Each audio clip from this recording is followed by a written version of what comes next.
Salut à tous, bienvenue chez Fadark, c'est Adrien. Et ben, aujourd'hui on va passer sur l'étape numéro 2 de l'optimisation de sortie de flèche.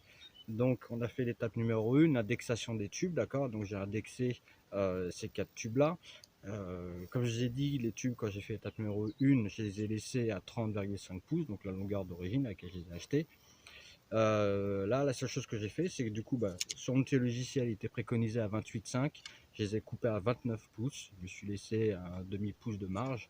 Donc je les ai juste recoupés à 29 pouces. J'en ai empenné deux, d'accord. Donc j'ai empenné la 1 et la 2, je crois. Bon, on s'en fout à la limite. J'en ai empenné deux et j'en ai laissé deux en tube nu, d'accord. Donc là, on va faire les tests déjà. On va tirer les deux flèches empennées. On va tirer deux flèches non empennées, toujours avec la même cible, toujours à la même distance. Je suis à peu près à 15 mètres, je ne sais pas exactement, mais c'est pas grave. Toujours à la même distance pour l'instant, on va pas s'amuser à les tirer plus loin pour l'instant tant que l'arc n'est pas affiné, on va dire, d'accord.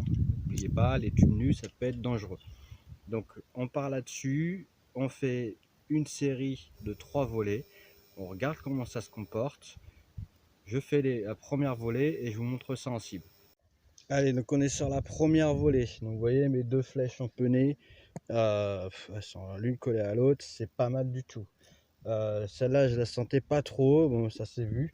Bon, en tout cas, c'est pas trop mal groupé. Vous voyez que le fait d'avoir coupé, raccourci mes tubes, je les ai raidis un petit peu. Tout à l'heure, oui, c'était ce matin, mais bon, quand j'ai fait l'étape numéro 1, j'avais mes tubes nus qui étaient légèrement, enfin même bien à la droite de ma flèche empennée. Le fait de les avoir recoupés, ça les a un petit peu décalés à gauche. Bon, c'est un bien pour un mal, bon, c'est pas grave, ça a un petit peu modifié, mais au moins, bon, je pars sur une bonne base, je vais rester à 29, je vais pas les recouper plus pour l'instant, en tout cas, par rapport au center shot que j'ai, c'est pas trop mal. Je refais une deuxième volée, je refais une troisième volée, je vois comment tout ça va se généraliser. Pour l'instant, je suis un petit peu à gauche, pour l'instant, on va travailler sur le latéral, on va pas encore travailler sur la hauteur, ok. Bon, j'ai fait ma deuxième volée, vous voyez, ça sort plutôt très bien. Ça, c'est vraiment le résultat qu'on cherche à attendre. Bon, du coup, moi, pour la vidéo, ça m'arrange pas trop. Ce que je vais faire, c'est que je vais volontairement décaler mon repose flèche. D'accord, je vais volontairement, du coup, j'ai un center shot qui est vraiment pas mal, et pour la vidéo, ça m'arrange pas, mais bon. Je vais volontairement le décaler. Ok, vous allez voir que du coup les sorties de flèches seront pas du tout les mêmes, et je vais vous montrer comment on corrige ça. Ok, je ne vais pas vous dire si on le décale à droite ou à gauche, donc je vais vous montrer par rapport au résultat en cible comment il faut le décaler. Allez, donc j'ai fait ma volée avec donc mon repose flèche que j'ai faussé volontairement pour le coup. Donc du coup, là on voit clairement quand même, c'est quand même clair, sachant qu'en plus j'ai visé ce point là. Donc bon, on voit bien que mon repose flèche je l'ai bien décalé. Au moins c'est clair, on voit bien que déjà mes flèches, mes fûts nus, mes tubes nus pardon, ils tapent à gauche de mes flèches empennées, d'accord, et surtout qu'elles sont quand même bien décalées. Vous voyez que l'axe sont pas du tout parallèles à mes flèches, Donc pour la correction, faut se trouver un moyen mémotechnique. Alors moi ce que je fais, c'est que je prends mes flèches empennées et je me dis que je les emmène vers mes tubes nus. Donc ça veut dire que mon repose flèche, je vais le décaler vers la gauche. Attention, je suis droitier, d'accord. Donc si vous êtes gaucher, eh ben, c'est l'inverse, simplement. Donc, mais c'est l'inverse, même pas en fait. Je suis en train de réfléchir à ça, mais à tester. Faites le test, c'est pas dit. En tout cas, moi droitier, j'emmène mes flèches empennées vers mes tubes nus. Donc, mes flèches empennées, je les emmène vers la gauche. Donc, mon repose flèche, je l'emmène vers la gauche. Je fais ça millimètre par millimètre.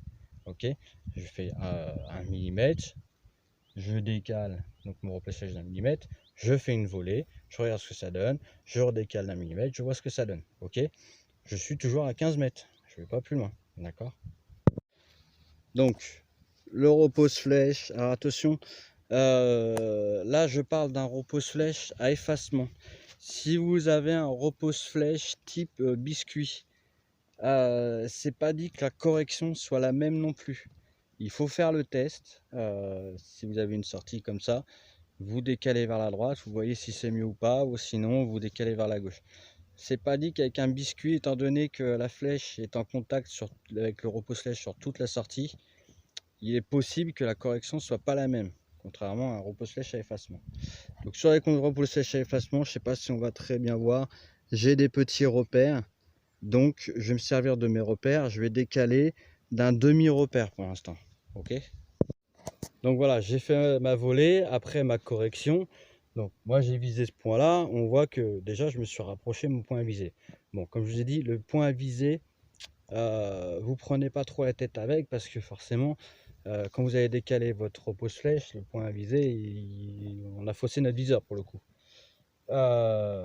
Mes deux flèches empennées, bon, elles sont bien groupées. Celle-là, je l'ai un petit peu merdé. Bon, ça donne quand même la direction. Donc je vois que je me suis légèrement rapproché. C'est pas énorme non plus. Donc je continue dans ce sens, d'accord. Je continue à emmener mes flèches empennées vers la gauche pour les emmener vers mes flèches, vers mes tubes nus. Donc je décale toujours mon repose flèche vers la gauche. Ok, on reste dans le même principe. Allez, troisième volet. Donc j'ai continué à faire ma correction. Bon, ça se rapproche pas trop. Merde, j'ai perdu une vanne, tant pis. Ça se rapproche pas des masses, mais ça commence à être plus droit. Mes tubes, vous voyez, ils commencent à être un peu plus droits. Donc on continue comme ça, on continue à décaler le repose flèche petit à petit. On continue. Surtout, on ne bouge pas de distance. Je vous expliquerai après pourquoi. Allez, donc on en est à la troisième correction, je crois. Troisième, quatrième, je sais plus. Bref, troisième correction. On commence à être pas mal du tout. D'accord? Là, ça commence à bien grouper. Et même sur la hauteur, ça commence à bien grouper. Là, on a corrigé que le latéral. Bon, il n'y a pas de correction pour l'instant à apporter au niveau de la hauteur. La hauteur, c'est la même correction que sur le latéral. J'emmène mes flèches empennées vers mon tube nu. Donc si mon tube nu est au-dessus, si par exemple il était là, mon tube nu, et bah je monterai mon repose flèche. D'accord, j'emmènerai ma flèche empennée vers mon tube nu. C'est le même principe. Là, ce qu'on va faire, j'ai tiré à 15 mètres. Comme je vous l'ai dit, pour l'instant, on va pas plus loin. Tout simplement parce que, comme vous avez vu tout à l'heure, les flèches elles s'étaient plantées complètement en biais. Si je dépasse les 20 mètres, la flèche, au lieu de se retrouver là, elle se retrouver ici. Donc je dis, quand le tube nu commence à partir, à prendre sa direction, il la prend vraiment d'un coup sec. Donc maintenant que j'ai des tubes nus qui volent pas trop mal, qui commencent à bien voler, et ben je vais pouvoir me permettre de reculer. Donc là, je vais passer à 20 mètres. On va voir ce que ça donne. Je fais une volée à 20 mètres. Donc, le résultat de ma volée à 20 mètres, le voilà. J'ai encore mes tubes nus qui tapent légèrement à gauche de ma flèche empennée. Alors là, j'en tire plus qu'une flèche empennée parce que j'ai perdu une vanne, mais même j'aime pas trop tirer des flèches empennées à 20 mètres parce que généralement après on les pète, on groupe tellement serré qu'après ça pète. C'est pas très grave. Continuer à faire, le mieux c'est de faire des volées. On fait 2-3 volées à 20 mètres, on voit ce que ça donne. Moi c'est là, c'est la première, je vais en faire une ou deux derrière, mais je pense que ça va être pareil. Donc encore une fois, j'ai mon impact de flèche de tube nu qui est à gauche de ma flèche empennée. Donc j'emmène ma flèche empennée vers mon tube nu. Donc j'emmène mon repose flèche vers la gauche. Toujours le même principe. Là, attention, on est à 20 mètres, c'est vraiment millimètre par millimètre. Et même petit millimètre par petit millimètre, il faut vraiment y aller tout en douceur. Allez, donc j'ai refait deux volets avec ma correction. J'ai eu à peu près le même résultat. Bon, là, j'ai celle-là qui est un petit peu plus basse. J'ai peut-être un petit peu merdé, mais c'est pas grave. Pour l'instant, je ne m'en occupe pas de la hauteur. Pour l'instant, je travaille que sur le latéral. D'accord? Donc, j'ai encore mes tubes nus qui sont légèrement encore à gauche de ma flèche empennée. Donc, je continue toujours dans la même direction jusqu'à ce que mes volets, mes groupements soient on va dire, dans le même axe, ok, dans l'axe vertical. On continue. Donc j'ai refait 2 volets, j'ai continué donc à pousser mon repose-flèche vers la gauche. Et maintenant, vous voyez, je me retrouve avec ma flèche empennée, qui se retrouve à gauche de mes flèches non empennées. Donc j'ai peut-être poussé un petit peu fort. Donc là maintenant, le but du jeu, qu'est-ce que c'est? C'est d'emmener encore une fois ma flèche empennée vers mes flèches non empennées. Donc je vais pousser mon repose-flèche vers la droite, mais vraiment un petit pouillem. Ça se joue vraiment à pas grand chose, allez-y vraiment, mais tout en douceur. Le but c'est de faire des volets, des volets, des volets.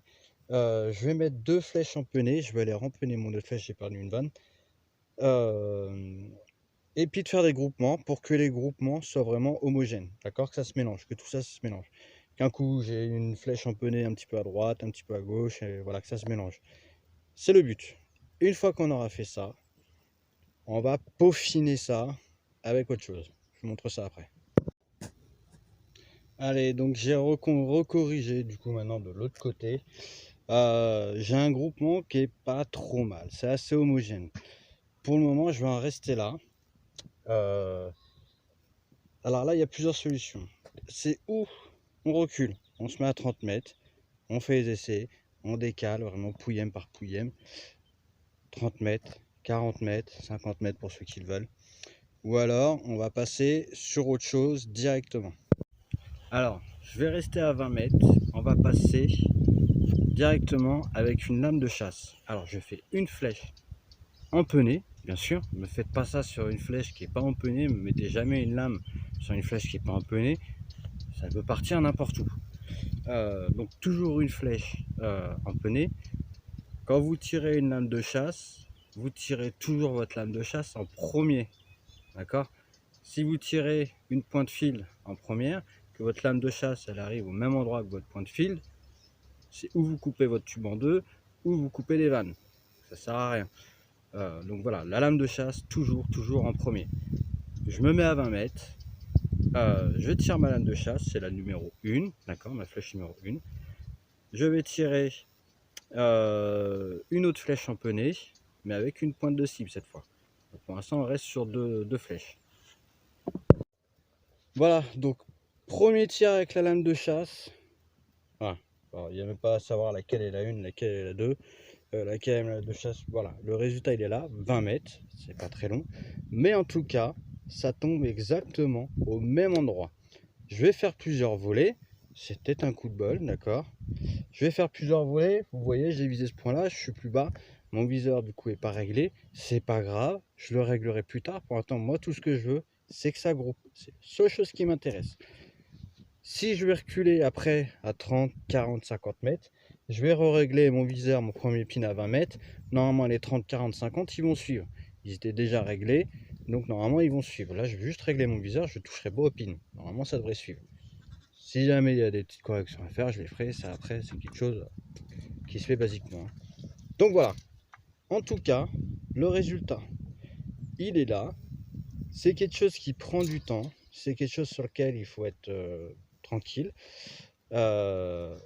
Attention quand même avec ces lames de chasse. Alors je vous le dis direct, je vais la sortir. La lame de chasse, c'est la 1. Donc ça c'est pareil. Hop, je vous montre ça vite fait. La lame de chasse, la voilà. Donc là, comme j'ai dit, ça dépasse. Donc tout ce que j'ai à faire, c'est la dévisser. Pour les sceptiques qui j'entends dire sur Facebook, ta lame elle vole mal parce que c'est de la merde, c'est de la lame AliExpress, prends de la lame de qualité, tu verras, ça tape au même endroit. Ça, c'est de la lame AliExpress, hein. Elle est tordue, elle est plus affûtée, c'est une merde. Ça vole exactement pareil, d'accord? Ça vole très bien. Si votre arc est bien réglé, même une lame de merde, AliExpress de merde, ça vole très bien. Maintenant, j'irai pas chasser avec ça. Je vous arrête tout de suite. Je veux pas entendre de commentaires. Ouais, faut pas chasser avec ça, machin truc. Je ne chasse pas avec ça. C'est bien pour s'entraîner, d'accord. C'est bien pour du ragondin ou des trucs comme ça, et encore que. Maintenant, c'est de l'acier de merde, ça se tord dans tous les sens, ça se désaffûte très très vite. Je n'irai pas chasser avec ça, d'accord? C'est la lame d'entraînement. Ça me sert aussi à vous prouver que des lames AliExpress, ça vient pas de là, d'accord? Si ça vole mal, ça vient pas de la lame, c'est clair et net. Ça vient juste de votre arc qui est mal réglé, ou ça vient juste de vous parce que vous avez une main d'arc qui est pas terrible et que vous n'arrivez pas à régler. Voilà, tout simplement. Donc voilà déjà pour l'optimisation de la sortie de flèche. Alors, je voulais le montrer, on peut affiner. Comme je vous ai dit, là pour affiner, la meilleure des choses, c'est où on continue avec flèche empennée, tube nu, on se met à 30 mètres, on se met à 40 mètres, on se met à 50 mètres, on corrige notre repose flèche, mais vraiment, mais des petits pouillèmes, c'est vraiment, ça joue vraiment à que dalle. Si vous êtes chasseur, même si vous n'êtes pas chasseur, essayez avec la lame, ça parle beaucoup, la lame parle beaucoup. Si votre lame tape au même endroit que votre pointe de cible, c'est votre arc qui est bien réglé, votre flèche à part droite. Ça c'est clair et net. Ça parle mieux que les tubes nus, je trouve. En tout cas, si vos tubes nus ils tapent au même endroit que vos flèches empennées à 50 mètres, il n'y a pas à tortiller. Attention cependant, il est possible que vos flèches empennées à 50-40 mètres tapent un petit peu plus bas que vos flèches non empennées. Vous n'arriverez pas à le corriger, c'est juste que du coup vos flèches empennées sont freinées. Et il est possible aussi que vos flèches avec une lame de chasse tapent un peu plus bas que vos flèches avec pointe de fil, simplement parce que, encore une fois, elles sont un petit peu plus freinées. Donc ça, vous ne pourrez pas le corriger. C'est normal qu'au-delà de 40 mètres, la flèche empennée ou la flèche avec la lame de chasse, elle tombe un peu plus bas. C'est tout à fait normal. On ne peut pas le corriger. Maintenant, tirer avec une lame de chasse à 50 mètres, là aussi, je ne veux pas entendre sur les commentaires on tire pas à 50 mètres, on tire pas à 40 mètres, chacun fait ce qu'il veut. Moi, je suis pas là pour donner la leçon, je suis juste là pour régler un arc. Je vous montre, c'est ma méthode à moi pour régler un arc. Si je vous montre ça, si moi je règle mon arc à 50 mètres avec des flèches, avec des lames de chasse, c'est tout simplement pour psychologiquement je sois serein. Si ma lame de chasse elle vole bien à 50 mètres, j'ai strictement aucune question à me poser à 15 mètres, 10 mètres, 20 mètres. Je sais que ça va taper exactement là où je le veux. Donc, le but, il est juste là. C'est de l'entraînement. Après, comment ça se passe pendant la chasse, c'est autre chose. C'est un autre débat. Chacun fait comme il veut. Je ne débattrai pas là-dessus. Mais voilà. En tout cas, j'espère que ça vous a plu. Vous voyez, c'est assez long. Ça peut être plus long. Là, vous voyez, dès le début, j'ai eu un petit coup de bol. Mon center shot était pas trop mal. Normalement, vous ne devrez vraiment pas être très loin de votre center shot. Vous devrez travailler à quelques pouillèmes. Si vraiment vous vous décalez beaucoup de votre center shot, c'est que vous avez une main d'arc qui travaille un peu trop. Vous torquez un petit peu trop.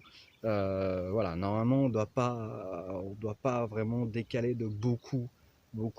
Une fois que notre center shot est fait, on ne doit pas décaler de beaucoup.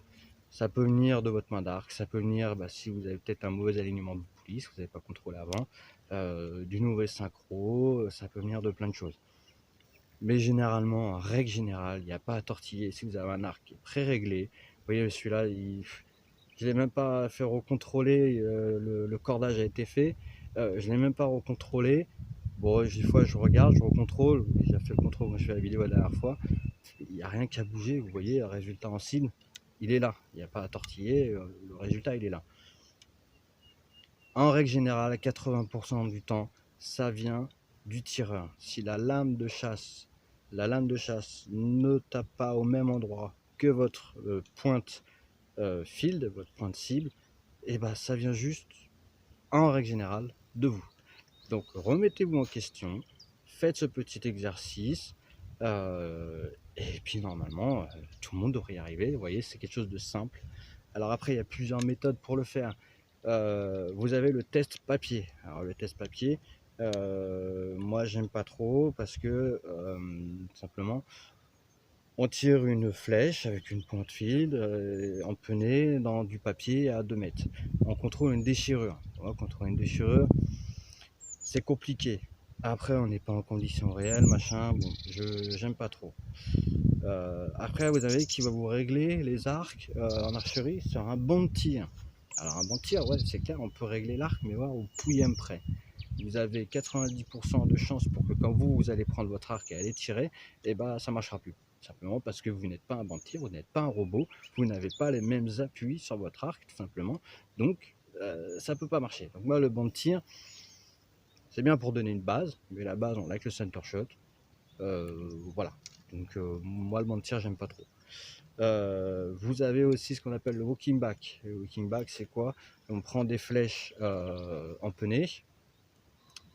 On pend une corde, d'accord, devant votre cible. On se met à 5 mètres, on tire une flèche à 5 mètres, on tire une flèche à 10 mètres, on tire une flèche à 20 mètres, 30 mètres, on recule. Et en fait, le but du jeu, c'est que nos impacts, ils longent la corde. S'ils partent vers la droite, il faut décaler une repousse flèche vers la gauche. Si au fur et à mesure, ça part vers la gauche, on décale une repousse flèche vers la droite. Ça marche. Ça peut être bien pour des archers qui veulent régler rapidement leur repousse flèche. Maintenant, c'est pas ce qu'il y a de plus efficace, surtout en lecture. Voilà. Bon, après, il y a d'autres méthodes. Moi, c'est ma méthode. Elle marche très bien pour moi. J'ai toujours fait comme ça. Voilà, c'est quelque chose qui est très simple à faire. Il vous faut une cible, une lame de chasse, à la limite. Je vous dis, celle-là doit coûter 6 €, hein, mais ça vole très bien. Et c'est pareil, hein. Ma lame de chasse, elle n'est pas alignée à mes vannes. Alors, je sais pas si on le voit là. Quand j'entends dire oui, il faut aligner pile poil ta lame de chasse à tes vannes, machin truc, les gars, moi elle est pas alignée, hein, je l'ai vissé, basta. Hein. Vous voyez, ça tape exactement pareil. C'est encore une fois, de toute façon, ma flèche, quand elle part, elle tourne. Alors non seulement parce que j'ai mis un empennage avec un offset, mais même si j'avais pas mis d'offset, je l'avais mis droite, dans tous les cas, de toute façon, même si on met un empennage droit, la flèche elle tourne quand même un peu. Donc, que ça soit aligné ou pas, le flux aérodynamique, il va quand même travailler sur les vannes. Donc voilà. Bon, j'espère que cette vidéo, du moins cette série de vidéos, vous a plu. J'espère que ça va vous servir. J'espère sincèrement que vous n'allez pas galérer. C'est pas évident, je vous le dis, faut quand même être déjà assez bon tireur. Mais le gros avantage que vous allez avoir avec ça, c'est que si vous arrivez à bien optimiser vos flèches, vos sorties de flèches, vous allez voir que vos groupements, ils vont complètement, mais vraiment bien se resserrer. Si vous homogénéisez vos flèches, vous réglez bien votre repose flèche, vous allez avoir des sorties de flèches, ça va être un régal, mais vraiment. Donc voilà, n'hésitez pas à partager sur Facebook, sur YouTube, n'hésitez pas à partager. Donc vous avez toujours la page Facebook qui s'appelle Les Fadarks, sur laquelle vous me retrouverez, moi je me répète toujours à chaque fois, mais voilà, n'hésitez pas à venir vous inscrire, c'est gratuit, tout le monde y vient, il y a des débutants, il y a tout le monde. N'hésitez pas à vous abonner sur la chaîne, mettez-moi des petits pouces, n'hésitez pas à partager, ça peut servir à beaucoup, c'est vrai que des vidéos pour l'optimisation. En français, on n'en trouve pas des tonnes. On en trouve, mais on n'en trouve pas des tonnes. Généralement, c'est un peu brouillon, c'est un peu... Moi, ce que je vois souvent, c'est va ton archerie, va t'optimiser, machin. C'est pas vrai. Hein. Une archerie ne peut pas optimiser ton arc. Si tu vas à ton archerie et qui t'optimise ton arc sur un banc de tir, comme j'ai dit, tu as 80% de chance pour que ça ne te convienne pas. Là, je fais la vidéo, donc c'est un peu plus long. Mais il faut bien au moins compter 3, 4, 5 heures pour optimiser ses sorties de flèches. Parce que vous voyez, c'est le groupement qui compte. Il faut tirer, il faut tirer, il faut tirer. Donc voilà. Donc j'ai fait cette vidéo pour ça, pour en aider un maximum. Après moi ça me convient, peut-être qu'il y en a que ça ne convient pas, j'en sais rien. Mais voilà, n'hésitez pas à partager, n'hésitez pas à vous abonner. Je ferai d'autres vidéos derrière. On en parle, si vous avez des astuces, des solutions, n'hésitez pas à mettre des commentaires. Je vous dis à la prochaine sur Fadark. Allez, ciao!